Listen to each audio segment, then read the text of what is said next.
ನಮಸ್ತೆ. ಇವತ್ತೊಂದು ಪುಟ್ಟ ಸ್ಟೋರಿ ಹೇಳ್ತೀನಿ.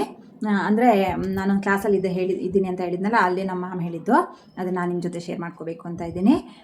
ಏನು ಅಂತ ಹೇಳಿದ್ರೆ, ನಿಂಬೆಹಣ್ಣನ್ನು ದೇವಿ ದೇವಸ್ಥಾನದಲ್ಲಿ ನಾವು ಲೇಡೀಸ್ ಇದ್ದೀವಲ್ವ, ಗರ್ಲ್ಸು, ನಾವು ಹೋಗಿ ಇದು ಅಮ್ಮನ ದೇವಸ್ಥಾನಕ್ಕೆ ಅಂದರೆ ಶಕ್ತಿ ದೇವಿಗೆ ಹೋಗಿ ನಿಂಬೆಹಣ್ಣನ್ನ ಬೆಳಗ್ತೀವಲ್ವ, ಅದು ಯಾಕೆ ಅಂತ ಹೇಳಿ ಅದಕ್ಕೊಂದು ಕತೆ ಇದೆ ಅಂತೆ. ಆ ಕಥೆನ ನಮಗೆ ಹೇಳಿದ್ರು, ನಾನು ನಿಮ್ಮ ಜೊತೆ ಶೇರ್ ಮಾಡ್ಕೊತಾ ಇದ್ದೀನಿ. ಗೊತ್ತಿದ್ರೆ ಗೊತ್ತಿತ್ತು ಅಂತೇಳಿ, ಗೊತ್ತಿಲ್ಲ ಅಂದರೆ ಗೊತ್ತಿಲ್ಲ ಅಂತ ಕಮೆಂಟ್ ಮಾಡಿ, ಓಕೆನಾ? ನನಗೂ ಮೊದಲು ಗೊತ್ತಿರಲಿಲ್ಲ, ನಮ್ಮ ಮ್ಯಾಮ್ ಹೇಳಿದ್ಮೇಲೆ ಗೊತ್ತಾಯಿತು. ನಾನು ಹಚ್ಚಿದ್ದೀನಿ ತುಂಬ ಸರಿ, ದೇವಿ ದೇವಸ್ಥಾನಕ್ಕೆ ಹೋಗಿ ನಿಂಬೆಹಣ್ಣನ್ನು ಹಚ್ಚಿದ್ದೀನಿ. ಶುಕ್ರವಾರ ರಾಹು ಕಾಲದಲ್ಲೇ ಹಚ್ಚಬೇಕು, ಶುಕ್ರವಾರ ಅಥವಾ ಮಂಗಳವಾರ ರಾಹು ಕಾಲದಲ್ಲೇ ಹಚ್ಚಬೇಕು. ಅಂದರೆ ಈ ನೆಕ್ಸ್ಟು ಆಷಾಢ ಬರ್ತಾ ಇದೆ ಅಲ್ವಾ, ಆಷಾಢ ಮಾಸದಲ್ಲಿ ಶಕ್ತಿ ದೇವಿಗೆ ನಿಂಬೆಹಣ್ಣಿನ ದೀಪ ಬೆಳಗೋದ್ರಿಂದ ನಮ್ಮ ಒಳ್ಳೆಯ ಎಲ್ಲ ಇಷ್ಟಾರ್ಥಗಳು ಈಡೇರ್ತವೆ ಅಂತ ಹೇಳಿ ಹಚ್ತಾರೆ. ಸೊ ನಾನು ತುಂಬ ಸರಿ ಹಚ್ಚಿದ್ದೀನಿ, ಮತ್ತು ಈ ಸರಿನೂ ಹಚ್ಚಬೇಕು ಅಂತ ಅಂದ್ಕೊಂಡಿದ್ದೀನಿ. ಆಷಾಢದಲ್ಲಿ ನೀವು ಸಹ ಹಚ್ಚಿ, ನಿಮ್ಮ ಒಳ್ಳೆಯ ಎಲ್ಲ ಸಂಕಲ್ಪಗಳು ಈಡೇರಲಿ ಅಂತ ನಾನು ಸಹ ದೇವಿಗೆ ಬೇಡ್ಕೋತೀನಿ.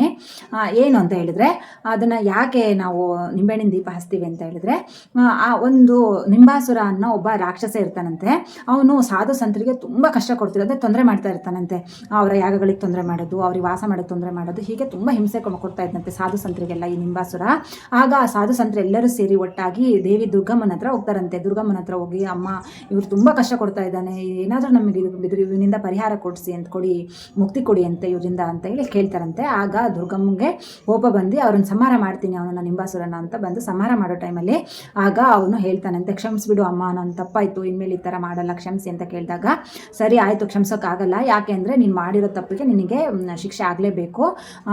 ಈಗ ಹಂಗಾದ್ರೆ ಒಂದು ಕೊಡ್ತೀನಿ, ಅಂದರೆ ನೀನು ಇವಾಗ ಸಾಯ್ತಾ ಇದೆಯಲ್ವಾ, ಈಗ ಒಂದು ಅವಕಾಶ ಕೊಡ್ತೀನಿ, ನಿನಗೇನಾದ್ರು ಆಸೆ ಇದ್ದರೆ, ಕೊನೆ ಆಸೆ ಏನಾದ್ರು ಇದ್ದರೆ ಕೇಳಿಬಿಡಿ ಅಂತ ಕೇಳು ಅಂತ ಹೇಳ್ತಾರಂತೆ.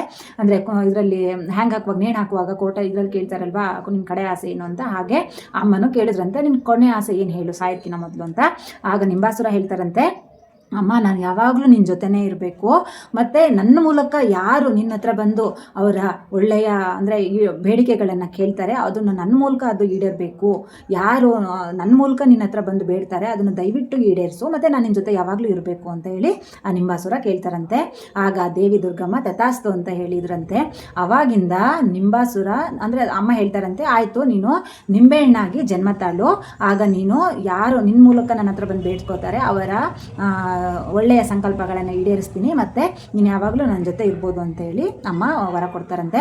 ಆವಾಗಿಂದ ನಿಂಬೆಹಣ್ಣಿನ ದೀಪ ಹಚ್ಚೋದು, ಮತ್ತು ಯಾವುದೇ ಶಕ್ತಿ ದೇವಿ ದೇವಸ್ಥಾನಗಳಲ್ಲಿ ನೋಡಿ ನಿಂಬೆಹಣ್ಣಿನ ಹಾರ ಹಾಕಿರ್ತಾರೆ, ಅಥವಾ ತ್ರಿಶೂಲಕ್ಕಾದರೂ ನಿಂಬೆಹಣ್ಣು ಚುಚ್ಚಿರ್ತಾರೆ, ಅಥವಾ ಅಮ್ಮನ ಪಾದದ ಹತ್ರ ಆದ್ರೂ ಇದು ನಿಂಬೆಹಣ್ಣು ಇಟ್ಟಿರ್ತಾರೆ ಅಲ್ವಾ. ಮತ್ತು ನಾವು ಏನು ಮಾಡ್ತೀವಿ, ಶಕ್ತಿ ದೇವಿಗಳಿಗೆ ದೇವಸ್ಥಾನಕ್ಕೆ ಪೂಜೆಗೆ ಹೋದಾಗ ನಿಂಬೆಹಣ್ಣು ತಗೊಂಡೋಗಿ ಪೂಜೆ ಮಾಡಿಸ್ಕೊಂಡ್ಬರ್ತೀವಿ ಅಲ್ವಾ. ಮತ್ತು ನಿಂಬೆಹಣ್ಣಿನ ದೀಪ ಅಂತೂ ತುಂಬ ಜನ ಹೆಣ್ಮಕ್ಳು ಹಚ್ತೀವಿ, ಅಂದರೆ ರಾಹು ಕಾಲದಲ್ಲಿ, ಶುಕ್ರವಾರ ರಾಹು ಕಾಲ ಅಂದರೆ 10:30 12 ಗಂಟೆವರೆಗೂ ಇರುತ್ತೆ, ಇಲ್ಲ 11ರಿಂದ 12:30ವರೆಗೂ ನಾವು ಹಚ್ಬೋದು. ಒಟ್ಟು ಈ ಟೈಮಲ್ಲಿ ರಾಹು ಕಾಲ ಇರುತ್ತೆ ಶುಕ್ರವಾರ. ಈ ಟೈಮಲ್ಲಿ ನಾವು ಶಕ್ತಿ ದೇವಸ್ಥಾನಕ್ಕೆ ಹೋಗಿ ನಿಂಬೆಹಣ್ಣಿನ ದೀಪ ಹಚ್ಚೋದ್ರಿಂದ ನಮ್ಮ ಎಲ್ಲ ಒಳ್ಳೆಯ ಸಂಕಲ್ಪಗಳು, ಬೇಡಿಕೆಗಳು ಈಡೇರ್ತವೆ ಅನ್ನೋದೊಂದು ಈ ಕತೆ ಮೂಲಕ ಎಲ್ಲರೂ ಮಾಡ್ತಾ ಇರೋದು.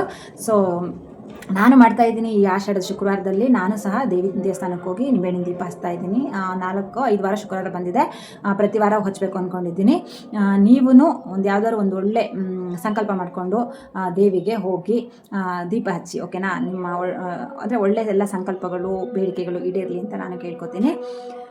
ಕಮೆಂಟ್ ಮಾಡಿ, ಇಷ್ಟ ಆಯ್ತಾ ಕತೆ? ಈ ಥರ ಯಾವ್ಯಾವ ಕತೆ ಬೇಕು ಅಂತ ನೀವು ಹೇಳಿದ್ರೆ ನಾನು ಹೇಳೋದಕ್ಕೆ ನನಗಿನ್ನ ಸ್ವಲ್ಪ ಜಾಸ್ತಿ ಎನರ್ಜಿ ಬರುತ್ತೆ ಅಂತ ಕೇಳ್ಕೊತೀನಿ. Thank you so much.